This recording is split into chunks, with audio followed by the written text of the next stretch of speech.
तो आज हम जानेंगे सफलता कैसे मिलती है, सफलता क्या है। और हर मनुष्य सफलता पाना चाहता है।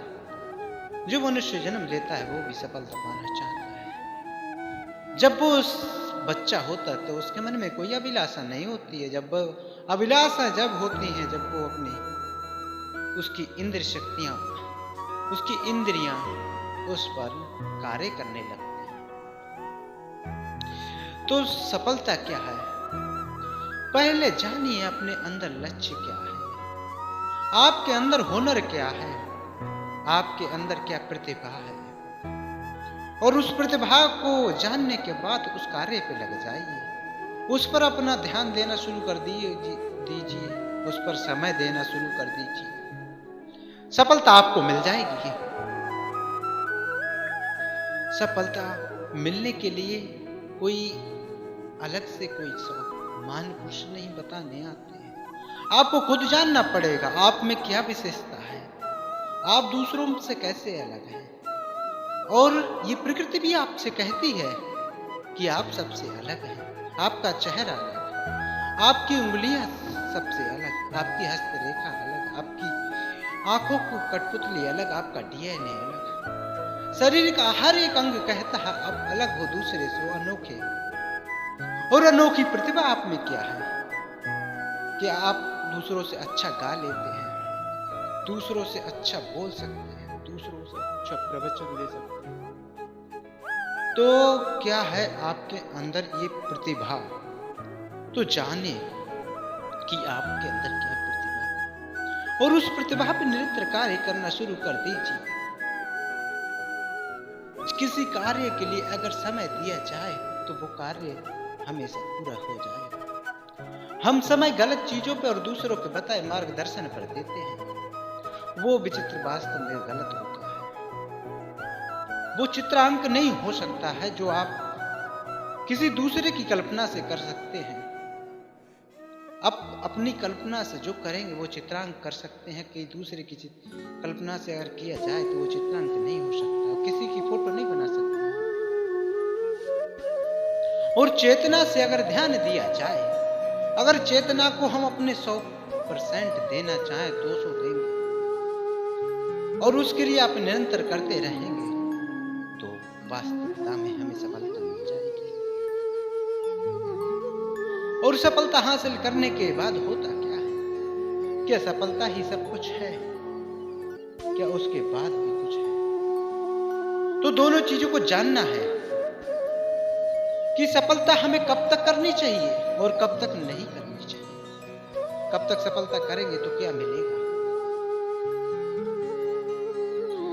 देखा होगा आपने इस भाग दौड़ भरी दुनिया में, इस जिंदगी में कितने लोग लगे हुए हैं, मगर आज तक किसी की भाग दौड़ नियंत्रण समय पर पूरी नहीं हो पाई है।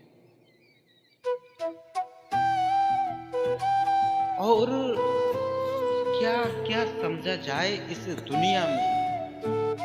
देखा जाए तो कोई चीज समझने वाली नहीं है। अपने आप को आपने समझ लिया तो कोई चीज समझने वाली बचेगी ही नहीं। क्योंकि दुनिया का सबसे मनुष्य ही वो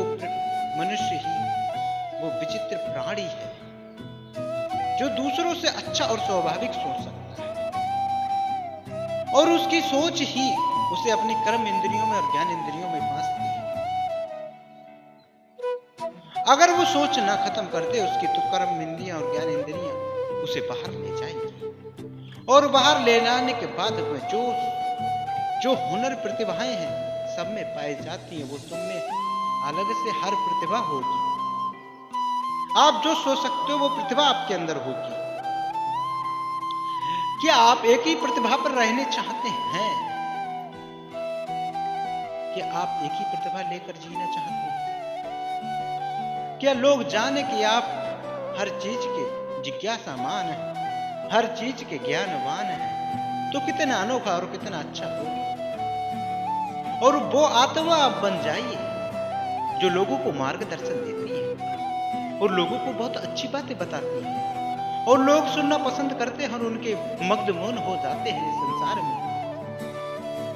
क्या आप डीएम बनना चाहते हैं? क्या आप एसपी बनना चाहते हैं? क्या कोई सरकारी नौकरी लेना चाहते हैं? तो क्या सरकारी नौकरी से कोई उपलब्धि मिल जाएगी? सरकारी नौकरी देखी जाए तो वो भी एक दूसरे के अंडर में कार्य करने वाली क्रिया है। क्या आप उस क्रिया में बनना चाहते हैं? क्या आप नेता बनना चाहते हैं? और नेता बनने के बाद अगर आपकी इच्छाएं भी पूरी हो जाएंगी तो उससे भी मार्गदर्शन से भटक जाओगे। तो इच्छाएं वो ही करनी चाहिए जो सामाजिक दृष्टि से भला करने वाली हो, और आपका और जग का भी।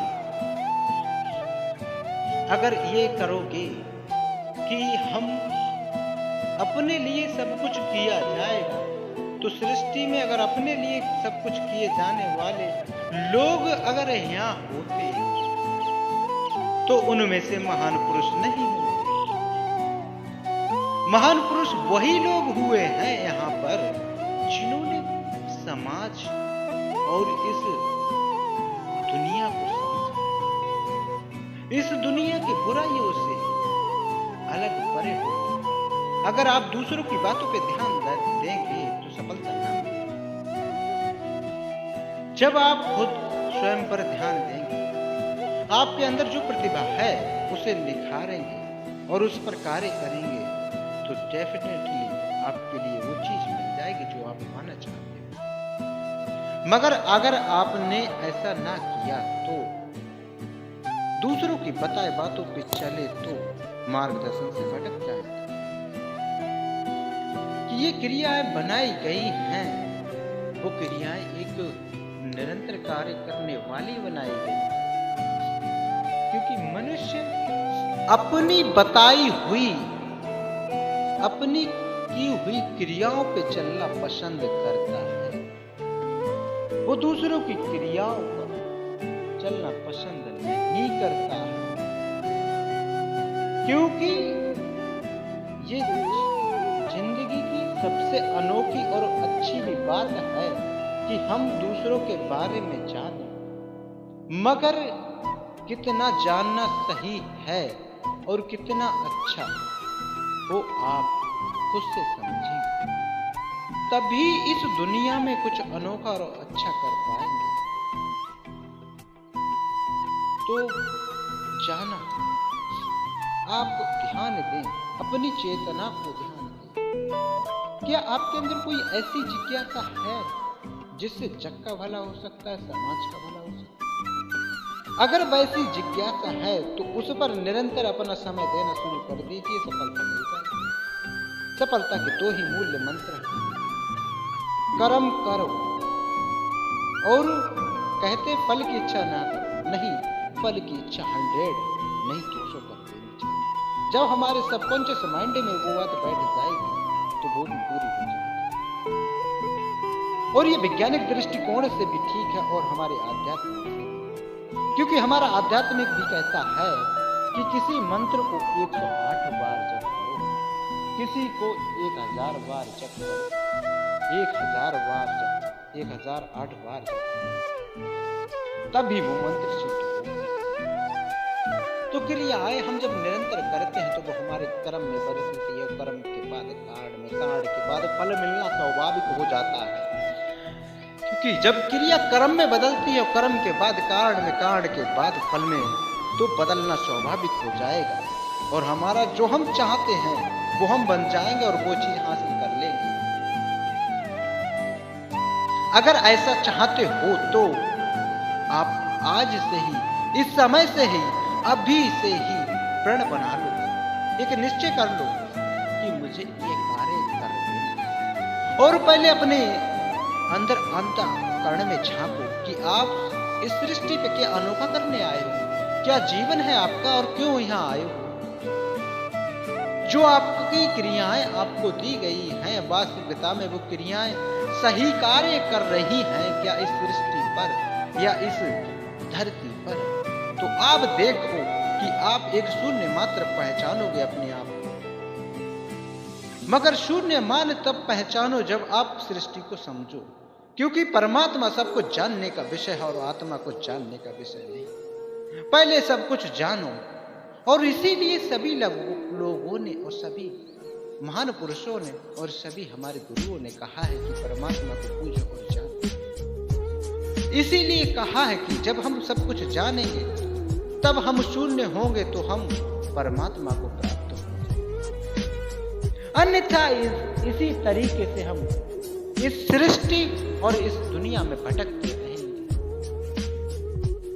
और जैसे कि एक पेड़ बनता है उसके बाद फल आता है, ऐसे ही क्रियाएं निरंतर चलती रहेंगी और उन क्रियाओं में फंसे रहोगे और इस सृष्टि से नहीं निकल पाओगे।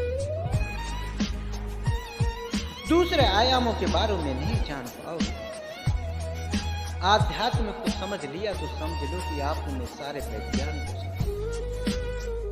विज्ञान का जन्म भी आध्यात्म से हुआ था, क्योंकि मनन करने से ही चिंतन होता और चिंतन करने से ही क्रिया होती है और क्रिया करने से ही कर्म बनता है, कर्म करने से ही फल बनता है।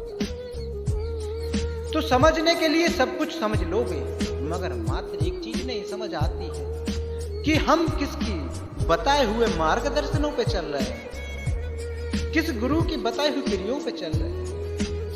अगर उस दिन हम मनन करना शुरू कर देंगे कि जिस गुरु ने और जिस हमारे महान पुरुष ने जिस वास्तविकता में बात बताई वो ठीक है कि नहीं, कि क्रिया कर्म में बदलेगी कि फल देगी कि नहीं, जब हम उस दिन हम अपने आप को सोचेंगे तब किसी ने भी इंजन बनाया है वो एक सिद्धांत और एक नियम पे चल रहा है, उसकी चेतना पे चल रहा है।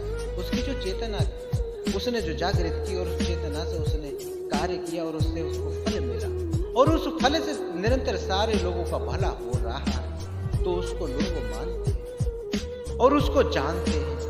आप भी अगर जमाने को जानना और दूसरे को बताना चाहते कि आप कौन, तो आप जान लो कि आप अपने अंदर जो जिज्ञासा प्रकट करोगे, वास्तविकता में वो जिज्ञासा जब सही रूप में आपका कार्य करने लग जाएगी तो आप महान पुरुष बन जाओगे। समझने के लिए बहुत कुछ समझो और ना समझने के लिए कुछ। और मैं उसका भी कहते हैं कि फल करो, ये कर्म करो और फल की इच्छा ना करो। ऐसा हमारे लोग और हमारी आध्यात्मिक में क्यों कहा गया? हमें अपने सभी चीजों को समझना चाहिए। फल करो, कर्म करो, फल की इच्छा ना करो। तो कर्म किया हमने और कर्म करने के बाद जब क्रिया में बदल रहा है, तब फल की इच्छा नहीं करनी चाहिए, क्योंकि वो फल मिलने ही वाला है। इसलिए कहा गया है, क्योंकि हम जब किसी कार्य को निरंतर करते हैं, किसी क्रिया को, जब हमारे अंदर किसी इच्छा को से ज्यादा अधिक उसमें लगन या चीज हो जाती है, तो उसमें दो ही चीजें प्रकट होती हैं, एक मूल्य बिंदु और एक मार्गदर्शन से भटकने वाला कार्य। तो मार्गदर्शन से भटकने के लिए अगर आपके पास अधिक धन हो जाता है तो आपके अंदर, मन के अंदर विकार हो जाएंगे। आपके अंदर अगर बॉडी में ज्यादा फैट हो जाता तो बीमारियां हो जाएंगी। इसीलिए कहा गया है कि कर्म करो, फल की इच्छा ना करो। तो फल की इच्छा करनी चाहिए जब तक वो कर्म कांड में नहीं बदलता है। कांड में बदल जाएगा तो फल तो देगा। और फल किस चीज का हमने बीज बोया है, उस बीज पे निर्भर करता है कि वो फल। ओम स्वस्ति। हम अगले विषय पर और अच्छा सा विषय लाएंगे और उस पर मनन करेंगे। अगर आप लोग सहयोग कर इस समाज का भला करने के लिए और लोगों को मार्गदर्शन करने के लिए, तो हम निरंतर कार्य करते हैं। अगर आप अच्छी बातों को और अच्छे विचारों को, सद्विचारों को दूसरों को ना शेयर करेंगे, दूसरों को ना बताएंगे, तो आप भी मार्गदर्शन से भटक जाओगे। अगर हमारी बातें आपको थोड़ी सी भी अच्छी लगती हैं तो दूसरों को शेयर करें और बताएं और हमारे वीडियो को दूसरों को पहुंचाएं, जिससे कि उनको भी आध्यात्मिक से विज्ञान की ओर ले जाएं। आध्यात्मिक को समझकर विज्ञान की ओर जाया जाएगा तो एक चमत्कार हो जाएगा। और उस चमत्कार को दुनिया को दिखाना है और अपनी आत्मा को तृप्त करना है, तो लोगों को भला और सत्य मार्ग दर्शनों पे चल जाएंगे तो हम इस तन रूपी शरीर से हमारे जो अंदर मन के विकार हैं, नींद, नाश, उपासना, इनसे भी ऊपर उठ जाएंगे और हमारे जो सांसारिक दुख, मानसिक दुख और प्राकृतिक दुख, इनसे भी उबर जाएंगे। तो लोगों को शेयर करें। Thank you. ओम शांति।